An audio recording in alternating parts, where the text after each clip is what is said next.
ہم نے تمہیں ایک دوسرے کے لیے آزمائش بنایا. جو مین موضوع ہے وہ یہی ہے کہ وجعلنا بعضکم لبعض فتنۃ، یعنی بعض کو تم لوگوں میں سے بعض کے لیے، کچھ کو کچھ لوگوں کے لیے آزمائش قرار دیا، امتحان قرار دیا. اتصبرون، کیا تم اس پر صبر کرو گے؟ یہ خدا اپنے حبیب سے کہہ رہا ہے، کیا تم اس پر صبر کرو گے؟ وَقَانَ رَبُّكَ بَصِيرًا، کہ تمہارا پروردگار بصیرت ہے، یعنی بابصیر دیکھنے والا ہے. خوب، اب یہ جو گفتگو تھی جو پیغمبر نے اہل بیت کے درمیان میں کی، وہ کیا ہے کہ خدا جو ہے وہ ایک آزمائش، ایک امتحان لینا چاہتا ہے، ایک امتحان لینا چاہتا ہے. یہ سنت الہی ہے عزیزان محترم. آج ہم اپنی زندگیوں میں امتحانات سے پریشان ہو جاتے ہیں. وہ امتحانات کیا ہیں؟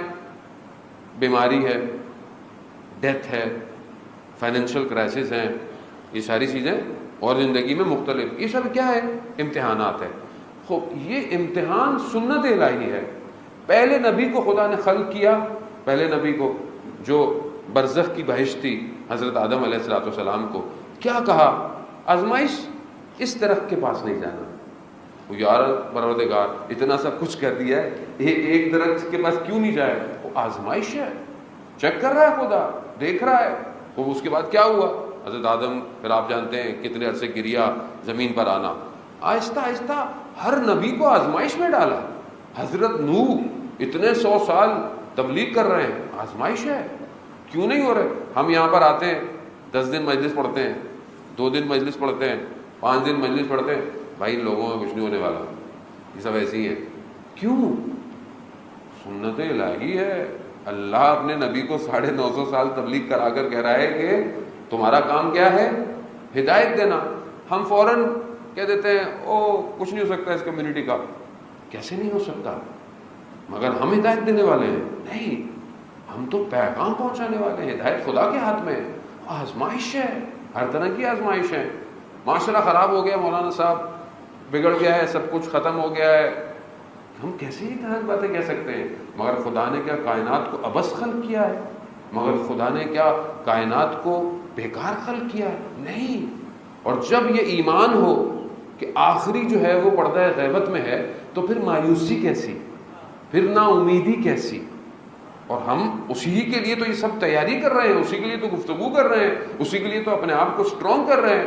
تو پھر ظاہر ہے عزیزان محترم، بہرحال چند دنوں میں یہ تھوڑی سی سختی آپ کو برداشت کرنی پڑے گی. اس سختی تک پہنچنا ہے، اس امتحان کو، کہ جو پروردگار قرآن میں کہہ رہا ہے کہ میں نے تمہیں بعض کو بعض کے لیے آزمائش کے لیے خلق کیا ہے. یعنی بعض اوقات اولاد آزمائش بن جاتی ہے، بعض اوقات ماں باپ آزمائش بن جاتے ہیں، بعض اوقات دوست آزمائش بن جاتا ہے. خوب آزمائش ہے خداوند متعال کے لیے. اتبصرون، کیا تم صبر کرو گے؟ خدا پوچھ رہا ہے اپنے نبی سے، اپنے محبوب سے. وہ اہل بیت کیا فرماتے ہیں؟ اہل بیت نے کہا کہ ہم صبر کریں گے. خوب جب یہ کہا کہ صبر کریں گے، تو پھر اس کے بعد پیغمبر نے ان آزمائش کا ذکر شروع کر دیا. کہتے ہیں کہ پیغمبر نے اتنا گریہ کیا کہ گریہ جو تھا وہ کوچے تک، گلیوں تک سنائی دینے لگا. عزیزان محترم، آزمائش آسان نہیں ہے. اگر پاؤں آزمائش میں ڈال دیا تو پھر تیار ہو جائے. اب یہ جو آزمائش تھی پروردگار کی، یا آزمائش لی پروردگار نے، یہ کیوں ہے؟ اس کی وجہ کیا ہے؟ خدا بغیر آزمائش کے دنیا بنا تھا، یہ کیوں امتحان لے رہا ہے؟ وہ بغیر امتحان کرتا ہے؟ نہیں عزیزان محترم، حکمت الہی ہے. خدا قرآن کی دوسری آیات آپ کے سامنے ہیں، سنتے رہتے ہیں. خدا کہتے ہیں لِیَبْلُوَکُم، میں نے تمہیں خلق کیوں کیا؟ تاکہ میں تمہیں آزماؤں، تم میں سے احسن عمل کس کا ہے. وہ کیسے خدا چیک کرے گا؟ اور اس کے بعد جب یہ خلقت ہو رہی ہے، تو اب آپ کیا سمجھ رہے ہیں؟ ایکچولی ہماری جو نارمل زندگی ہے اس میں ایک چیز جو ہے وہ بالکل سائلنٹ ہے، یعنی ڈیڈ ہے، یعنی اس کی طرف ہماری توجہ نہیں ہے. وہ کیا ہے؟ وہ دشمن شناسی ہے. یعنی دشمن بھی ہے ہماری زندگی میں، یہ نہیں ہے، یہ ہمیں نہیں پتا. کیونکہ ہمیں ممبر سے بھی میٹھی میٹھی باتیں ملتی ہیں، اور ایسی باتیں کریں مولانا صاحب کہ بس ہم سب جنت میں چلے جائیں.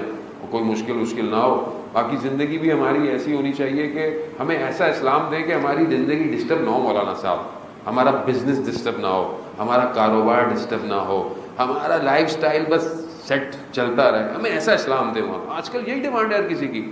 آج کل آپ دیکھ لیں ہر کوئی چاہتا ہے کہ ریلیکس موڈ ہو. تو میں آپ کو یہاں بریکٹ میں یہ بات آج آپ کو دے دوں کہ اب ریلیکس موڈ ختم ہے. میں آپ کو بتا رہا ہوں, ہو سکتا ہے ابھی آپ کو یہ میری بات سمجھ میں نہیں آئے, کچھ عرصے کے بعد کہیں لکھ لیجئے گا. ریلیکس موڈ مومنین کے لیے اب دنیا میں ختم ہے. تیار ہو جائے.